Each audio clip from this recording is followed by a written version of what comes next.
There's some lumps of coal the last couple days for Badger fans in the portal as a couple key Wisconsin Badgers have announced that they will be leaving Madison to go pursue other opportunities. Let's go.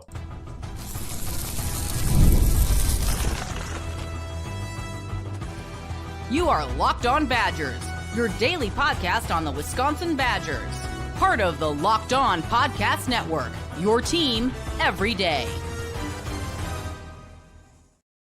What is going on, Badger fans? Merry Christmas. Happy holidays. Welcome to Locked On Badgers. I'm your host, Ryan Herring, part of the Locked On Podcast Network, the #1 sports podcast network. And thank you for being here on this Christmas day. Whether you're watching it later, now, whenever it is, thank you so much for being a part of our community. Today's episode brought to you by FanDuel. If you want to be right in the middle of the action this season, visit FanDuel.com. Place your live NFL bets all season long. We got Merry Christmas from Jay in the chat. Merry Christmas, Jay, and everybody else. I hope you had incredible holidays with family, with friends, by yourself. If that's what you want to do. Whatever it is, I hope it was incredible and awesome, safe. And thank you for, again, being here and being part of this community. Today's episode, we're talking about the bad news period of the transfer portal and why it will get better for Badger fans. We're also talking about how many offensive starters does this team actually need to replace for next year? It's a scary number when you actually start to think about it. And a couple big portal losses that we just haven't had a chance to talk about yet. Let's go here. Because we've done the giveaway show, because we had Nizer Forker in on, I haven't really had a chance to sit down and really talk about Eugene. We mentioned it, but Eugene Hilton Jr. going in the portal, Dilin Jones going in the portal, running back and receiver off what has already been a beleaguered offense. I will say this. I think both of these are losses. I would have much rather kept both these players. I did have a chuckle when a friend of mine and a friend of the show sent me something that said, well, how upset can you be really to lose people off the worst offense in college football? Couldn't have been that great if this offense was so terrible. I did chuckle a little bit at that notion. But here's the thing. These are two pretty big recruiting wins. Dilin Jones was a 4-star guy. Eugene Hilton was a high 3-star guy. Both had really good offer lists. Both at spots that the Badgers need players at, that they need bodies at. So these are big losses to me. And I gave the staff a lot of credit.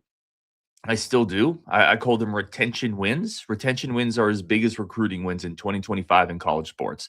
Being able to retain Mason Posa and Cooper Catalano, I can promise you people were after Mason Posa. So being able to lock those players in, those are big retention wins. But you can't give credit for keeping those players if you're not going to also be a little critical at times when you lose guys. You lose Eugene Hilton Jr. at a position where, guys, this – right now, on paper, this receiver room is like Chris Brooks Jr. and some freshmen. It's unbelievable how shallow that room is. So to lose a guy like Eugene Hilton Jr. that would have been probably a starter next year, that's a big deal. To lose a Dilin Jones from a running backs room who, again, he was a starter this year, would have been a starter again next year likely. That's a big deal.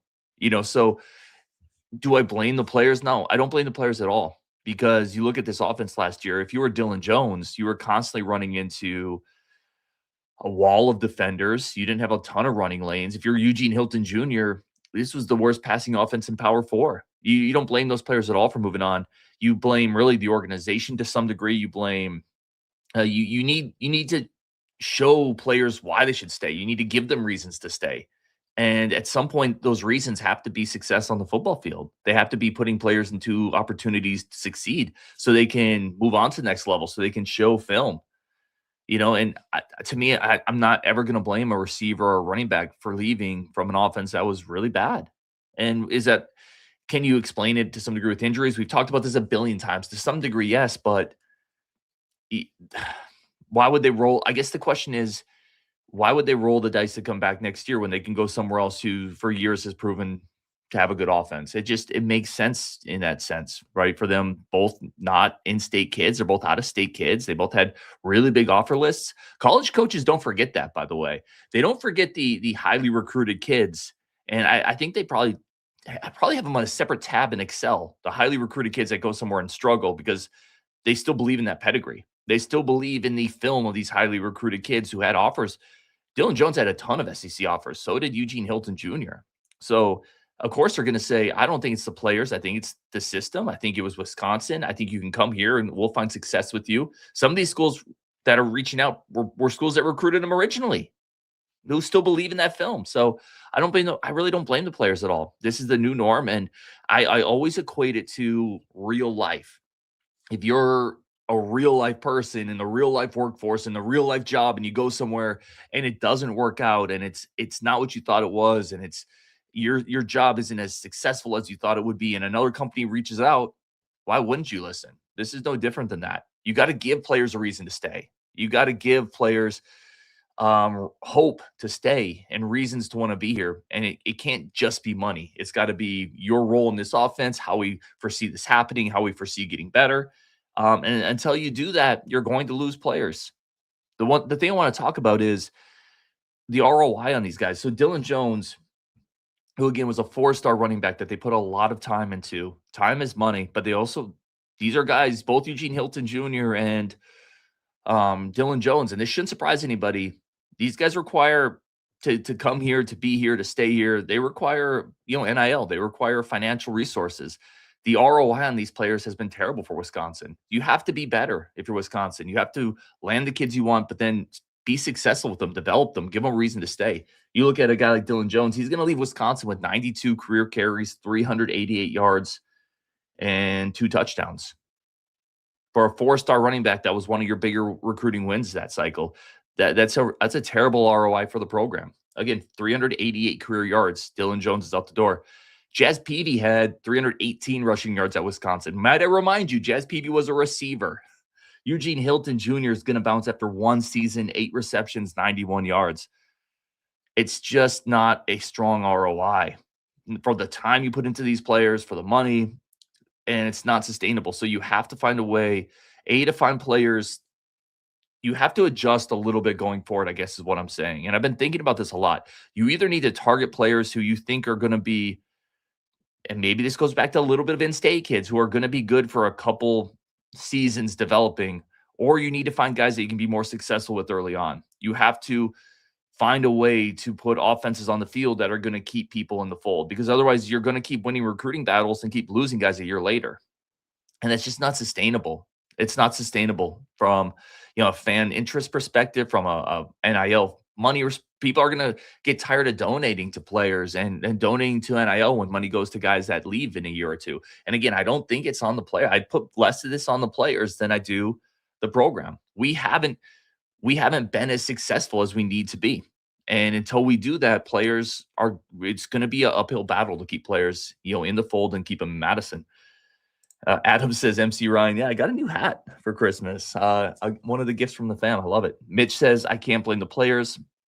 That's where I'm at too, man. You got to give people a reason to stay. And that's true for anything. That's true in a relationship, right? If you're with the missus or the mister, you have to give them a reason to stay too. If you're at a company, you have to give your employees a reason to stay. If you're at a church and you're the pastor, you have to give your congregation a reason to keep coming back, right? You have to give people a reason to stay. If you're a restaurant, you got to give people a reason to come back, and that's good food. So if you're recruiting receivers and running backs and you want them to stay, you have to give them some success. Otherwise it's just becomes an uphill battle, unfortunately. And a lot of these players, and I talk to a lot of these players, they have really good relationships with a lot of college coaches because they're being recruited by a lot of places. It's not like Wisconsin does a really good job, and this is where I'll give the staff credit. You do a really good job building relationships, but so do other staffs. And other staffs can sell that relationship. Hey, we had a great relationship with you a year ago. We were recruiting you. We loved you. Totally understand why you went to Wisconsin, but it didn't work there.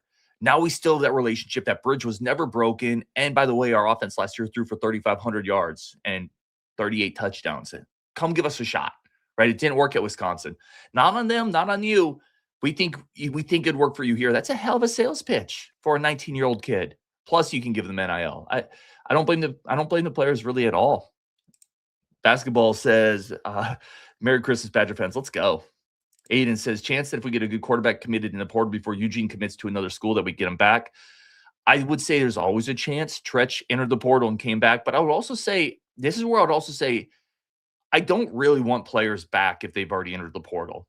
I do want players that are committed. I do want players that are all in. If you've already entered the portal, I wish you no ill will. To be honest, go crush it. No ill will, but we're good. There's a lot of receivers in the portal. Let's go find somebody who theoretically wants to be here. That's just me. I could be completely wrong on that, and I get the counter argument.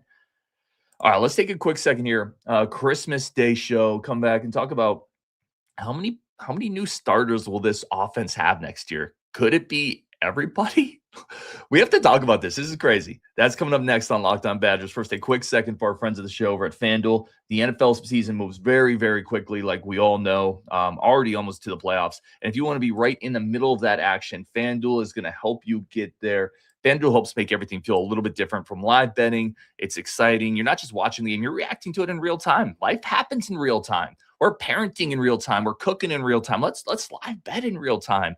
It doesn't get better than that. With live bets, you can adjust as the action starts to shift. A big interception, a big fumble, a big defensive stand, whatever it is. You can be in those moments as the momentum flips after a turnover. Our FanDuel lets you jump into those unique moments in every game, those mini moments that change the direction of the game, direction of the players. The live spreads and the money lines adjust instantly. Player props go up or down depending on who's playing well. You can bet the next touchdown score, drive results, totals.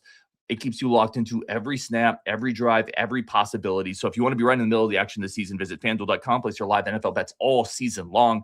FanDuel, the game moves fast, and so can you. All right, let's go. How many new starters will be on this offensive side of the ball next year? And also, let me know in the chat if you do blame the players. I again personally really don't, but open to anybody who says no, this is on the players. And here's why. I'm totally open to it. James Husby says, Ryan, has any players left Wisconsin in the portal and done better somewhere else? Yeah, I mean, Ozark nails the first one. Skylar Bell obviously went from the Badgers to UConn, was an All-American this year. Absolutely incredible. Who else? A couple players in Indiana, you could certainly argue. Riley Nowakowski went from Wisconsin to Indiana. Drew Evans went from Wisconsin to Indiana. Both of them seem to have certainly hit a different gear at a different location with a different coaching staff. I'd have to think if there's any others that immediately pop to mind. I'll give you another one. CJ Williams, another receiver, went from USC to Wisconsin, back to Stanford this year. So he went back out to the West Coast. He had a really good year for the Stanford Cardinal this year after struggling at Wisconsin.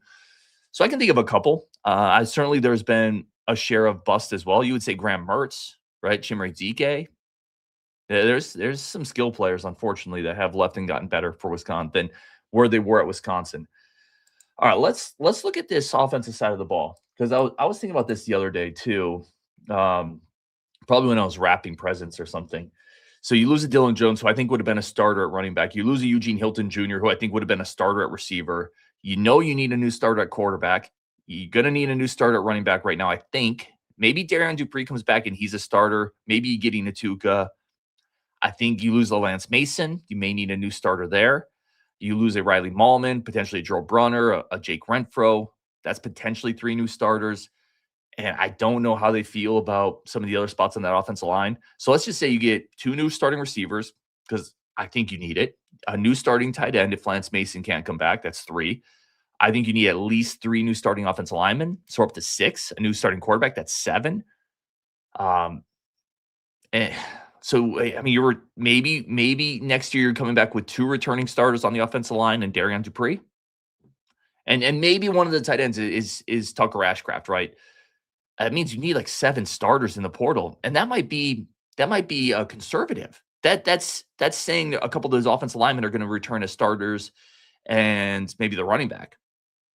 I think maybe 7 starters on the offensive line. This is where it gets difficult. You have to be able to retain young talent to some of it, right? Which, again, they did on the defensive side with Cooper and Poston. I give them a ton of credit. But if you continue to lose these younger, quote-unquote, potential building block pieces on offense, well, then these are pieces you have to now go get those pieces replaced in the portal. And the portal is going to be generally more expensive because you're paying for more proven goods. You don't get the friends and family discount. You know, that's something we talked about on the basketball side. Some of the players that they've been able to retain over the years have cost them less. Stephen Crowell is a great example of this, and I can promise you this.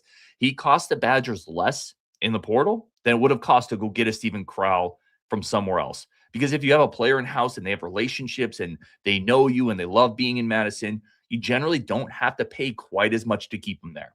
You know, if you're working in a company you really like and another company comes calling, they generally have to pay more to pry you out of a situation. So not being able to keep some of those young pieces is going to make it more expensive in the portal to replace them. And now I think you need 2 receivers. I think you'd probably 2 starting receivers. I think you probably need a starting running back, or at least a very, very good 1B, right? Which is not going to be cheap. You need 2 or 3 offensive linemen. And then it starts to get into the issue of consistency and continuity, right? You have a new offensive line coach, a still generally pretty new offensive coordinator. Jeff Grimes has only been here for a year. And suddenly they're going to have to work with 7 new starters, 8 new starters. That's tough. The developing the consistency for this program to get better is tough when you have to replace such a large amount of your team. And every team has losses. Every team loses players in the portal. We've talked about this. The very best teams in college football are going to lose some guys to the portal they don't want to lose. But I don't think that was those teams are also not probably going to have to replace 7 or 8 guys on one side of the ball next year. That's where you hold on to Eugene Hilton or Dilin. I think it really would have helped. I think those would have been nice retention wins.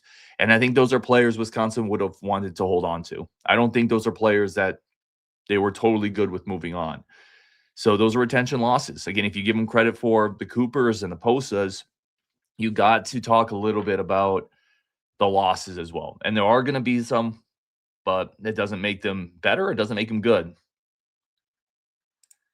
Winning Gambler, the offense has been really bad here, even at the end of the Christ era. And if we don't get it fixed this year, our next coach needs to have a successful run offense. Yeah, they got to fix the offense, man. It's been bad for a while. And I love that you brought up Paul Chryst, Winning Gambler. If you go back to Paul Chryst's tenure at Wisconsin, the offense still had a lot of moments of struggle. Now, certainly better than what we've seen the last couple of years, but those teams were still carried by the defense. It's been a struggle for a while at Wisconsin to get this offense put together. They got to fix it. And they're going to, again, this challenge is they're going to have to fix it with 7 to 8 new starters and probably 2 or 3 new 2-deep guys. That's just really tough, man. It's really tough to hit that highly in the portal because nobody bats 1,000, right? Nobody bats 1,000. You could go out and pay for 7 starters and spend a lot of money, and you might hit on 3 of them. You might hit on 4 of them. How many big-time players in the portal the last couple years in football have the Badgers missed on? And I'm not even saying that's unique to the Badgers. Everybody's going to miss in the portal. But you look at a Tanner Koziel is a great example of this. You look at guys that have been brought in to be big-time performers, and they miss. So it's not just that you have to go find 7 starters on offense this offseason in the portal, which is tough. That's hard. It's expensive. You also got to hit on all of them. So that means you really maybe need to get 10 or 11 real dudes on offense because you know a couple of them aren't going to hit. Gosh, man, that's tough. That's tough. I'm not going to lie. The losing Dilin and Eugene is a bit of a bummer. Who hurts more in the chat right now? Who bums you out more, losing Dilin Jones or Eugene Hilton Jr.? For me, it's probably Eugene Hilton Jr.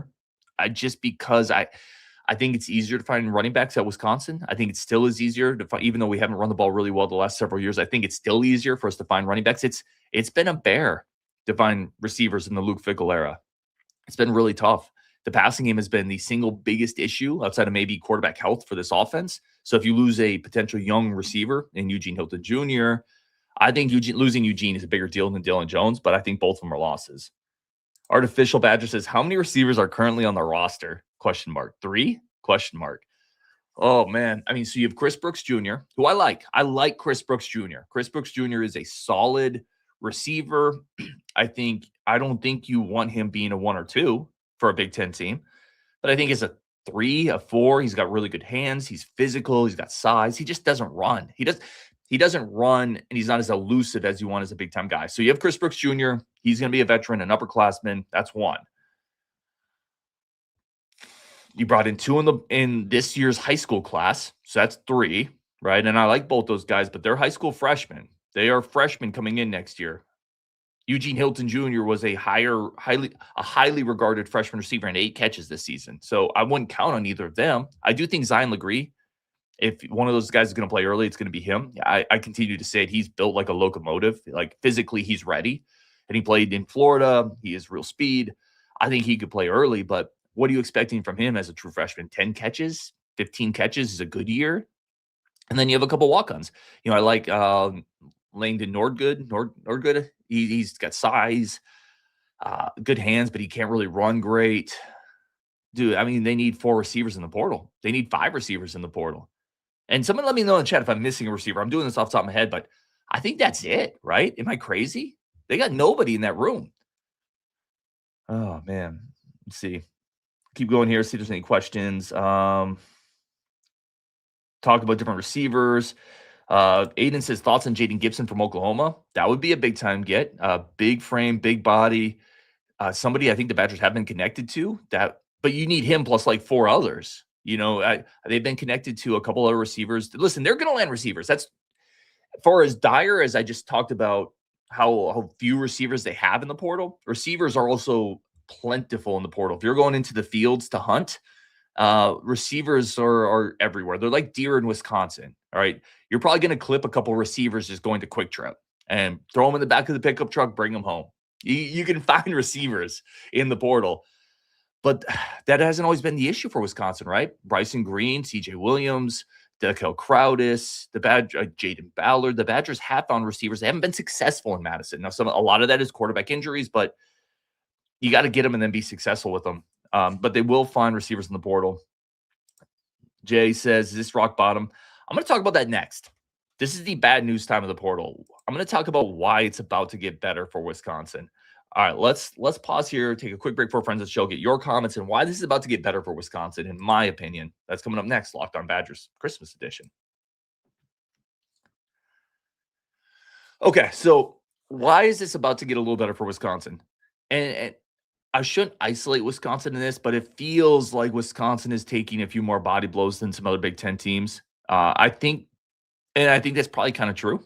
I think what people need to realize is we are in the bad news period of the portal. This is the period of the portal where people can enter, they can announce they're entering, but the portal doesn't really open until the second. You can't really sign players to the second. It's very possible that while we're frustrated about losing a Dilin Jones, we're frustrated about losing a Tretch, we're frustrated about losing Eugene Hilton Jr., et cetera, and more are going to come, ladies and gentlemen. I regret to inform you, there's other players on this offense that are going to leave that were also nice recruiting wins for Wisconsin. But what I'd stress is you only get the bad news in the early part of the portal. January 2nd could hit. The Badgers could already have kind of backroom agreements, conversations with 3 or 4 receivers, a running back, a quarterback. January 2nd, 3rd could hit, and the Badgers could sign like 9 guys. Could sign like 8 guys, and we're like, okay, all right. We lost Eugene Hilton, but we picked up this dude, that dude, the Old Dominion receiver, the Oklahoma receiver. We got a guy from Texas Tech. Okay, we're feeling better. So I would pause for a second and don't assume the entire sky is falling because you're not hearing any good news. This is not the time for good news. If you remember, the opening scene of the second Batman, or was it the third one? And Bane's like, now is not the time for panic, doctor. Actually, I flipped that around. Now is the time for panic, but you don't need to panic. I butchered that. But you don't need to panic now because there will be good news coming. When the portal opens, Wisconsin is going to sign players. They're going to sign receivers. They're going to sign running backs. They're going to sign offensive linemen because they need to. And then when the dust settles, we'll have to see how well they did. It's a monumental task, but I had a lot of Badger fans message me or talk to me, and they're worried in the same manner. What are we doing? We're not doing anything. You can't really do anything right now, not officially. So just remember that there are things happening, but you're only going to get the bad news now. So it is going to get better. Well, better enough. I don't know. We'll see. Yeah. Great comment here. Ozcar, sorry. We won't officially get good news until the second. Then we should get a lot of good news, hopefully. That's the goal. Okay, let's get a few more comments in here. Artificial says it's going to get better because it can't get worse. Aiden says get the quarterback first, receivers will come. In terms of who's going to hurt more, Cobblestone says Eugene hurts more. We still have a good running back room with Dupree, Atuka, Fat Boy. Fat Boy is the recruit in this year's class, in case anybody forgets. That's his nickname, not his actual name, in case anybody forgets that. Winning Gambler, you need 5 or 6 receivers. I agree. I agree. You need to have a receiver room that has 8 bodies. Right now you have 3-ish. 5 or 6 feels like the minimum, right? You're losing just to replace what you had last year. You have to replace a Hilton, a Griffin, a Crowdis, a Vinny, a Ballard. I feel like I'm missing somebody else. A Tretch who left in the portal. You would need 6 just to replace what you lost last year. So you absolutely need multiple receivers. Tyrell Henry's another one. Oh, no, Tyrell Henry's back. Wait, is Tyrell Henry a senior? I thought he was gone. Maybe not. Oskar saying you have Chris Brooks and Tyrell Henry. No, thank you for correcting. Alien Space says Atuka is better than Jones. I'm worried with Atuka only because he had that serious injury, and then we never saw him again. Which is fine. I please be cautious with head, neck, back, spine in a season that was lost, in a season where you weren't going to, we certainly weren't going to play for the playoffs, right? I'm okay with being super careful, but I don't know if you count on Atuka. It's not like we've heard anything and said, yep, he's going to be 100% good to go for next year. That was a really scary injury. I almost think you proceed as if he's not going to be there. And if he's there, great, because we all loved what we saw from Gideon Atuka this year. I thought he was the best looking running back on the roster, and he probably could be your starter next year if he's healthy and ready to go. I just don't know if I'm counting on that. And then Darian Dupree, obviously banged up all year, hasn't been great in his 2 years at Wisconsin. You probably need 3 running backs. I mean, am I crazy? Do you need 3 running backs too? 6 receivers and 3 running backs? Probably. It depends on if Atuka is healthy, but even if Atuka is perfectly healthy, so you have Atuka, Dupree, potentially, like, let's see, ... You have Atuka, Dupree, you have Wiggins, Fatboy Wiggins. That's 3. You got to have 6 running backs, right? They need 3 running backs too. It's just a tall task, man. And you're going to have to pay a little bit more, as many people have said, just because of how poorly you were last year. You can't sell on-field success. So you have a lot of spots to fill, not a lot of on-field success to kind of help sell that to transfer portal players. It's going to be a very active portal, and it's going to be a tall task. Tony says receivers are going to be tough unless you get a quarterback. Yeah, you got to get a quarterback early. You have to get a quarterback early. And I think you need a quarterback that's going to bring a receiver or 2 with them. You can have those conversations unofficially now, but they got to figure that out. They really, really got to figure that out. Badger Bournemouth says you can't get a whole roster every year and have any hope of cohesion, in my opinion. I agree. And I really, really, really agree. And that's where you start to see some of these players leave on offense. And you start to think, well, how good can you be next year if you have to bring in 8 new starters? If you have to bring in 7 new starters, 9 new starters? I mean, it's almost at least 7. And it might be a few more depending on who leaves on the offensive line and what you think of Darian Dupree and Gideon Atuka. I agree with it, man. And that's a worry to me. How do you develop any type of cohesion? How do your players learn Jeff Grimes' system? How do they learn to play together when you have an entirely new mix of players, an entirely new roster? It's really tough, man. It's really, really tough. Jim Thompson, O-line, O-line, O-line. Yeah, and they need 2 or 3 of those too. Now, ideally, in my ideal world, Kevin Haywood's back, right? He's your left tackle. I think you slide Mandel into guard. There's a starting guard. I like Cubberley at the other guard spot, to be completely honest. So you have 2 starting guards and a left tackle. Maybe you just need 2 players. You need 2 starters in the portal. You have 3 coming back, and then you have some depth pieces behind them, whether it's hope. Again, who knows if these players are back, right? You don't know. But there are some young pieces in that 2 deep you really like, with a Davenport, a Roski. I like Logan Powell a lot. Ryan Corey. You have young pieces there that you really like. You got to hang on to them. You have a new offensive line coach. Who knows, right? Who knows what those relationships look like? Ideally, you only need a couple starting offensive linemen. And even that's a really tall task. You know how much a starting right tackle is? You're going to pay $1 million. A starting center.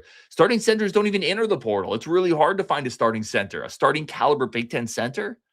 I don't even know if you could find that in the portal. And if you do, it's also going to cost a lot of money. It's just a tough ask, man, to replace that much of the offense. Okay, let's wrap up. Again, really do appreciate you. Mark Benson also says O-line, O-line, O-line. There is a lot of people just wanting to roll the O-line here, and I get that. You got to be better in the trenches. You have to be better in the trenches. Artificial Badger, we literally gave a starting Big Ten center to the portal. Who?